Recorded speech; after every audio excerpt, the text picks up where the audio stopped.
Welcome to treasure ட்ரோட் reels. சின்ன குழந்தைங்கள்லேருந்து பெரியவங்க வரைக்கும் விருப்பப்பட்டு சாப்பிட்ற ஒரு ஃபுட். அதே மாதிரி 90s கிட்டுக்கு ரொம்ப ரொம்ப ஒரு ஃபேவரட்டான ஒரு ஸ்நாக்குன்னு சொல்லலாம். அந்த கமர்கட்டு எப்படி செய்யலாம் அப்படின்ற பார்த்துடலாம். நான் 1.5 கப்பு அளவுக்கு வெல்லம் எடுத்திருக்கேன். நல்ல ஒரு அடிகனமான பாத்திரம் எடுத்துக்கோங்க. அப்போ தான் வெல்லம் கரைக்கிறதுக்கு ஈஸியாக இருக்கும், அடி பிடிக்காமவும் வரும். ஒரு சின்ன கப்பு அளவுக்கு தண்ணி சேர்த்துக்கோங்க. ஒரு 50 ml வரைக்கும் தண்ணி நீங்கள் சேர்த்துக்கலாம். வெல்லம் கரையிறதுக்கான தண்ணி நீங்கள் ஊற்றினாலே போதும். ஒரு நல்ல அடிகனமான ஒரு கடாய் வச்சுக்கோங்க. 1.5 கப்பு அளவுக்கு தேங்காய் நல்லா துருவி சேர்த்துக்கோங்க. நீங்கள் இந்த மாதிரி துருவி சேர்த்தாலும் பரவாயில்ல, இல்லை மிக்சியில் நல்லா பல்ஸ் கொடுத்து நல்ல பவுடர் ஃபார்மில் நீங்கள் சேர்த்துக்கிட்டாலும் பரவாயில்ல. இது நம்ம நல்லா ரோஸ்ட் பண்ணி எடுக்க போகிறோம். ஒரு 2லேருந்து 3 நிமிஷத்துக்கு நல்லா ரோஸ்ட் பண்ணி எடுத்துக்கோங்க. ஓரளவுக்கு கலர் மாறினாலே போதும். இது வேகணும் அப்படின்னு அவசியம் கிடையாது. இது கெடாமல் இருக்கிறதுக்காக தான். நல்ல ஒரு 10 நாள் 15 நாள் நம்ம இதை ஸ்டோர் பண்ணி வச்சு யூஸ் பண்ணணும்னா கெடாமல் இருக்கிறதுக்காக மட்டும்தான் இந்த தேங்காவை நம்ம வறுத்து எடுக்கிறது. இப்போ தேங்காய் நல்லா வறுத்தாச்சு. இப்போ ஸ்டவ் ஆஃப் பண்ணிவிடுங்க.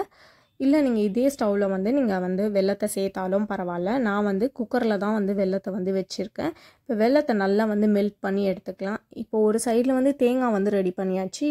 இந்த வெல்லத்தை நல்லா கரைச்சி எடுத்துக்கோங்க. ஓரளவுக்கு நல்லா கரைஞ்சி வரணும். இந்த வெல்லம் எல்லாம் சுத்தமாக கரைஞ்சதுக்கப்புறம் இந்த வெல்லத்தை நம்ம இப்போ ஃபில்ட்ரு பண்ணி எடுக்க போகிறோம். ஃபுல்லாக கரைஞ்சதுக்கப்புறம் ஃபில்ட்ரு பண்ணிக்கலாம். இப்போ நான் வெல்லத்தை ஃபில்ட்ரு பண்ணி எடுக்க போகிறேன். அதில் இருக்க தூசி மண் எதாவது இருந்தால் கூட இந்த மண்ணெல்லாம் வந்துடும். சாப்பிடும் போது உங்களுக்கு நல்லாயிருக்கும். அதுக்காக வேண்டி தான் இந்த மாதிரி நம்ம ஃபில்ட்ரு பண்ணி எடுக்கிறோம். இப்போ இந்த கடாயே எனக்கு கனமான கடாயாக இருக்கிறதுனால அதுலேயே நான் கமர்கட்டு செய்ய ஆரம்பிச்சிடுறேன். இப்போது இது நல்லா கிண்டிக்கிட்டே இருக்கணும். இந்த வெல்லத்தை அப்பப்போ கைவிட்டு நல்லா கிண்டி எடுத்துக்கோங்க. அப்படி இல்லைனா நல்லா அடி பிடிச்சிடும். இதுக்கு பாகம் வந்ததுக்கப்புறம் தான் நம்ம கமர்கட்டு பிடிக்க முடியும். இந்த மாதிரி ஒரு பாத்திரத்தில் தண்ணி எடுத்துக்கோங்க. அதை பிடிச்சா அப்படி கெட்டியாக வரணும். பிடிச்சா ஒரு பால் மாதிரி வரணும். அது கரைஞ்சி போகக்கூடாது. அந்த மாதிரி ஒரு பதம் வந்ததுக்கப்புறமா நீங்கள் தேங்காய் கொட்டிடலாம். இப்போ பிடிக்கிறோம் பார்த்தீங்களா, அந்த மாதிரி இந்த மாதிரி பிடிச்சா ஒரு பால் மாதிரி வரணும். இந்த மாதிரி கரைஞ்சி போகாமல் பால் மாதிரி வந்துச்சுன்னா அதுக்கப்புறமா நீங்கள் தேங்காய் சேர்த்துக்கலாம். ஒரு சின்ன டீஸ்பூன் அளவுக்கு நெய் சேர்த்துக்கோங்க. நெய் உங்களுக்கு தேவைப்பட்டால் நீங்கள் வறுக்கும் போது கூட தேங்காயிலே கூட நீங்கள் சேர்த்துக்கலாம். நான் தேங்காயில் சேர்க்காததுனால நான் வெல்லத்தில் கொஞ்சமாக நெய் சேர்த்துக்கிறேன். நீங்கள் நிறைய நெய் கூட சேர்த்துக்கலாம். அது உங்களோட ஆப்ஷனல் தான். இல்லை சுத்தமாக நெய்யே சேர்க்காமையும் செய்யலாம். இல்லை உங்களுக்கு தேவைப்பட்டால் கொஞ்சமாக எண்ணெய் கூட நீங்கள் சேர்த்துக்கலாம்.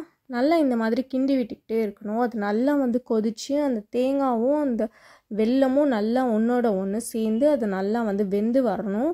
அந்த அளவுக்கு நல்லா கலரி விட்டுக்கிட்டே இருக்கணும். இந்த மாதிரி அப்பப்போ கைவிட்டு கலரி எடுத்துக்கோங்க. நல்ல பதம் வந்ததுக்கப்புறம் தான் நம்ம ஆஃப் பண்ண முடியும். இந்த மாதிரி கலரும் போது உங்களுக்கு கடாயில் ஒட்டாமல் அப்படியே அந்த தேங்காய் வந்துச்சு அப்படின்னா அதுக்கப்புறமா நீங்கள் ஸ்டவ் ஆஃப் பண்ணிவிட்டு நீங்கள் உருண்டை பிடிக்க ஆரம்பிச்சிக்கலாம். இப்போ நம்ம கமர்கட்டு ரெடி ஆகிடுச்சு. இப்போது ஒரு தட்டில் கொஞ்சமாக நெய் இல்லைனா எண்ணெய் க்ரீஸ் பண்ணி எடுத்துக்கோங்க. நான் நெய் தான் கொஞ்சமாக லைட்டாக க்ரீஸ் பண்ணியிருக்கேன். இப்போது இதையே அப்படியே நல்லா ஃப்ளாட்டனாக பரப்பி விட்டுக்கோங்க. அப்போ கொஞ்சமாக ஆறிடும். நல்லா ஓரளவுக்கு உங்களுக்கு கை தாங்குற அளவுக்கு சூடு இருக்கும்போது குட்டி குட்டியாக பால்ஸாக இல்லை உங்களுக்கு என்ன ஷேப் வேணுமோ அந்த ஷேப்புக்கு நீங்கள் இதை உருண்டை பிடிச்சி எடுத்துக்கலாம். நாங்கள் குட்டி குட்டியாக பால் மாதிரி உருண்டை பிடிச்சது காரணம் கமர்கட்டு ரவுண்டாக இருக்கும். அதுவும் இல்லாமல் ஒரு பால்னால் அப்படியே எடுத்து போட்டு வாயில் சாப்பிட்றதுக்கும் நல்லாயிருக்கும் அப்படின்றதுக்காக தான். இந்த மாதிரி பிடிச்சா கையிலையும் ஒட்டாமல் வரும். அப்படி உங்களுக்கு ஒட்டுதுன்னா கொஞ்சமாக எண்ணெய் அப்படி இல்லை நெய் தடவிட்டு கூட நீங்கள் உருண்டை பிடிக்கலாம். ஆனால் சூடாக இருக்கும்போது நீங்கள் உருண்டை பிடிச்சா மட்டும்தான் பிடிக்க முடியும். இப்போ நம்ம கமர்கட்டெல்லாம் சூப்பராக ரெடி ஆகிடுச்சு. டேஸ்ட் ரொம்பவே நல்லா இருந்தது. கண்டிப்பாக இந்த ரெசிபியை ட்ரை பண்ணி பாருங்கள். உங்களுக்கு இந்த வீடியோ பிடிச்சிருந்தா சேனலுக்கு சப்ஸ்கிரைப் பண்ணுங்கள். தேங்க்ஸ் ஃபார் வாட்சிங் அண்ட் கீப் சப்போர்ட்டிங்.